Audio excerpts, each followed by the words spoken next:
just said the flying V. You're the mighty duck from the We're not all Air Force nerds. Here we go. Here we go. Everybody get a shot. Get them right.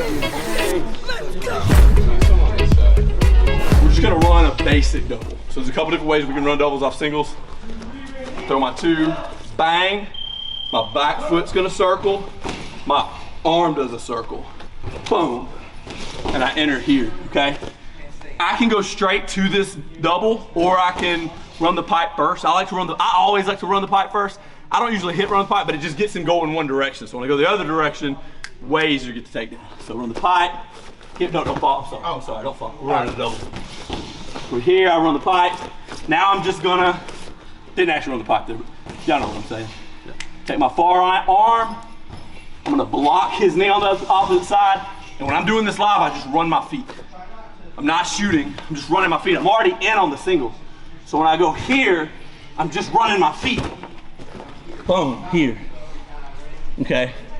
From here, I got a couple different ways I'll pass, just depending.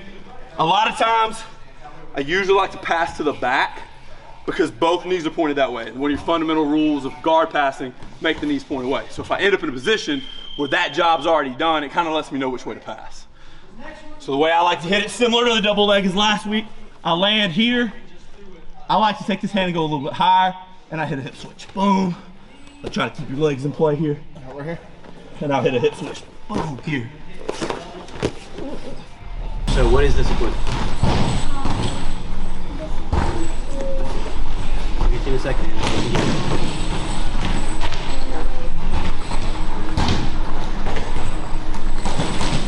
All right, Hannah, what did you get? Get your hand.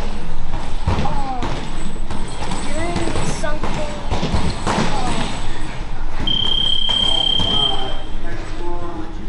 Mark, you were next.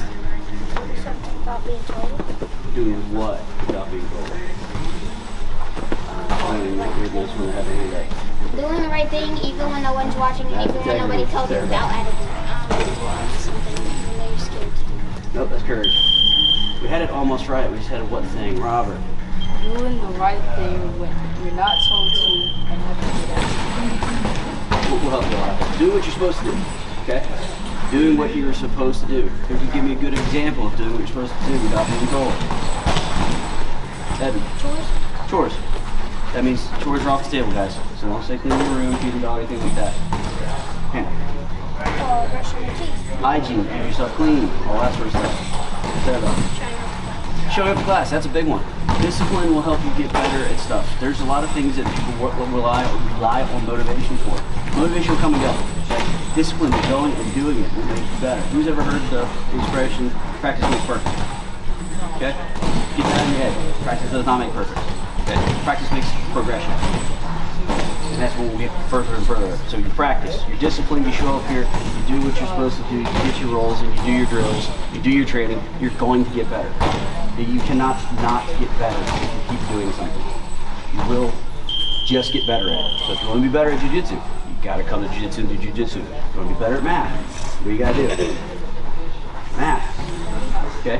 You want to be better at driving, flying, riding, what do you gotta do? You gotta drive, you gotta fly, you gotta ride. You can't get better by doing nothing. How many guys have played knee tag before? Alright, so if you've never played knee tag, what you're doing is it sounds like what it is, you're trying to tag each other's knee, but if somebody hits your knee, I want you to sprawl. So like this, me and Will are playing, and we're going for it, he touches my knee, boom, I'm here. Then I'm back up, and we're right back playing. Okay guys? Let's go. 1, 2, 3, get out of there! If you want to break, like win and back up, that's the only way you're going to get a break.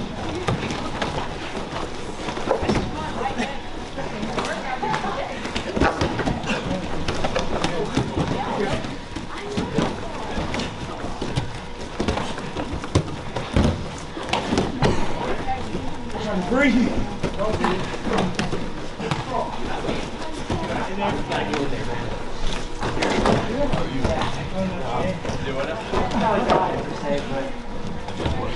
You're like from my back here. Go like that. Alright, take a second, get a deep breath, get a sip of water, and let's bring it in for some technique. 1, 2, 3. Alright, look here guys. So we're doing overhook clamp. I want to revisit what I taught. I wasn't here last night, but I want to revisit what I taught on Tuesday with the triangle and the omoplata. But then I want to move on to something that's pretty simple, I feel like. So let's go ahead and do the triangle though. So I want to enter every time, okay? Like I want to work my entry every day. Every day I'm working my entry. Fighting and guard is a battle of setups. Really jujitsu. Jiu-jitsu is a battle of setups, right? Whoever wins the grip fights wins the setups. Whoever wins the setups wins the positions, right? So like first you learn the grip fighting, then you learn the setups. Like that's what's gonna make your game good. So I'm always drilling my setups, all right? So we're here. You good? You need me to use a little higher? I'm pulling, and I'm only doing this if this hand is gonna clear my arm, okay? So if it's up on top of my bicep, I do a different entry. I do the one we did before. But this is when he's underneath, he's locking my hips down in place, he's trying to stall. I'm gonna pull at an angle, boom, my hip escape. My knee goes to the shoulder, my foot goes to the hip, if I can get it there without kicking him in the gut. And I'm nice and high here, okay? We're working that triangle, so I'm locked down on the arm, I'm gonna put all my weight up on my shoulder, and I like to think of it like I'm making this knee really heavy. I do that a lot of my movement and stuff. I pretend that like I'm making my knee heavy, so I'm like putting all my weight down into my knee. He's gonna post the hand and posture up. That's when I throw my triangle here, okay? If you'll notice, I'm immediately hitting my angle. I'm already here, okay? I don't like to do triangles like this. I like to do triangles like this, looking into his ear, okay? It's just a more natural position. It's just easier to lock it in. It's tighter. Everything about that's better, right? Can't get slammed as easily. Like it's just like a win-win-win-win-win. Try to get like you got the leg. You need to get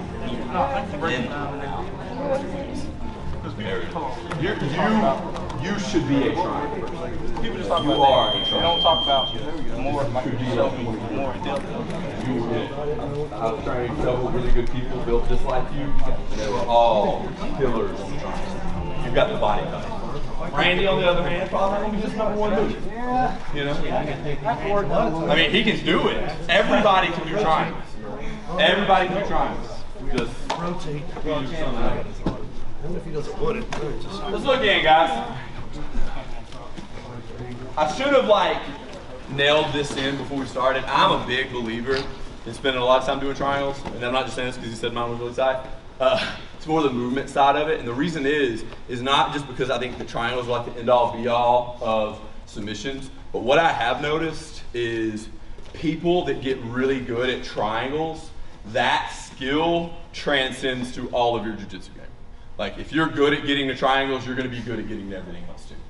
It's the movement and the skill to be able to do that is going to be the same movement and skill that's going to bring everything else. And what I have found, especially if you're built for it. Now, you might be thinking, like I was teasing Randy saying he's not like, may not be his best move. Every single person though should be able to do a triangle. And I don't care how short, unless you only have one leg. Then you should be good at arm triangles. All right, so he doesn't tell him, you know. All right, so just lean down a path. So go ahead and get in position here. We're gonna hit the omoplata next. Usually a no-gi, which is normally what I'm studying and doing when I'm teaching. I'm not usually making gi, I'm just doing gi this week. But usually no-gi, omoplatas are more like sweep and like position winning battles. They're not usually gonna finish omoplatas really high to high level, but in gi you can. It happens a lot more. And I also don't want you to get in the mindset that you can't do it in no-gi either. Like attack it like you're gonna tap the person. If he messes up, because you might break your shit with it, right? So from here, I'm gonna hit my rotation. I can pretty much do this anytime I want, like as long as he's not locking this leg in place, because this leg's gotta come out. Be careful. I have busted a lot of people's lips with this, because I'll pull it out and his head's in the way and I'll catch him in the bottom of the chin. That's why I want it to be on the hip, but even putting the foot on the hip, that's gonna happen some. So like if you're this person, get your face out of the way. Anyway, we're gonna turn, rotate. I like to make a grip. And as I turn, I don't figure four, I stack my feet. Okay? We talked about this last week. How many was here? Oh, Tuesday. How many guys were here Tuesday when I talked about this? How many weren't? You guys weren't here Tuesday. Okay. If I figure four, posture up. There's really not a lot stopping this posture right here. And this is gonna be one of the main defenses that he's gonna do, okay? When I'm here, I'm keeping everything in line where I'm strong, okay? Think about it like how you walk. Like, how are your legs strong? It's the squat push motion, right? Not the squeeze motion. I really don't have a way to really like extend here like I do here. The other thing is, it's not just me pushing my feet to the floor that breaks the posture. It's actually me trying to lift my hips up. So I'm holding onto his belt here, and when I go, I'm looking to do this first. Not necessarily, and I'm holding the sleeve at the same time, but my hips are coming up. I'm not just pushing the feet down. So hips up, then pop up, okay? I wanna get on top of him, and yeah, I like to make a grip. I'm gonna scoot out, and I'm gonna try to break him down to a hip, okay? I'm gonna break him down to a hip here. Just like that. I like to walk up with my grip once I break him down. Now, this is where I do things differently than a lot of other coaches do. A lot of people are gonna teach you, come up here, and that's fine. I will probably, 9 times out of 10, if I get to this position, I will probably get a tap by coming up and driving. There's nothing necessarily wrong with that, okay? I'm just gonna make it just a teensy bit better, okay? I like to drop his elbow low enough that I can cover it with my calf muscle. Now I'm gonna come up, and when I come up, I'm gonna pull, I'm gonna back off just a little bit, that should release some pressure, right? I'm gonna pull my leg behind me here. So just like the Kimura, where people are, I'm sorry, Will. I'm focusing on lifting the hand up. That's what most people think about in the omoplata too. They're thinking about the push motion of me lifting here, trying to touch his fingers to the back of his head. The same mistake people make when teaching Kimuras. That's not what I want to do. I want to focus on the pull motion of pulling my leg, like I'm doing a stand-up technique, pulling my leg behind me. So the motion that we're doing is just like that stand-up technique. Boom, coming back. Make sense? That's going to complete that motion. So I have to push in the full motion. It's going to increase the likelihood of the break.